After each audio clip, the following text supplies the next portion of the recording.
Tips 348.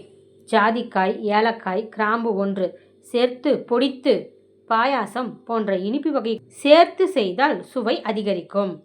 Tips 349. இட்லியை உப்புமாவுக்கு தாளிக்கும் பொழுது காய்கறிகளையும் பொடியாக்க நறுக்கி வதக்கி சேர்த்துக்கொள்ள சுவையாக இருக்கும். டிப்ஸ் 350.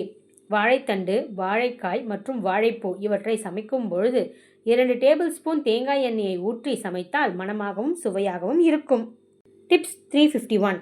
வெங்காயம் சாப்பிடாதவர்கள் பகோடா செய்யும் பொழுது கோவக்காய், வெண்டைக்காய்களை நீளமாக வெட்டி அத்துடன் பகோடா மாவை கலந்து செய்தால் வித்தியாசமாகவும் இருக்கும், டேஸ்டாகவும் இருக்கும். டிப்ஸ் 352. உருளைக்கிழங்கு வறுவல் செய்யும் பொழுது புளிப்பு இல்லாத தயிர் அரை கரண்டி சேர்த்து செய்தால் வறுவலின் சுவை கூடுதலாக இருக்கும். டிப்ஸ் 353. அரிசி உப்புமாவிற்கு ரவை உடைக்கும் போது அத்துடன் மிளகாய் வற்றலையும் சேர்த்து உடைத்து விட்டால் மிளகாய் வேஸ்ட் ஆகாது, ருசியும் மிக நன்றாக இருக்கும்.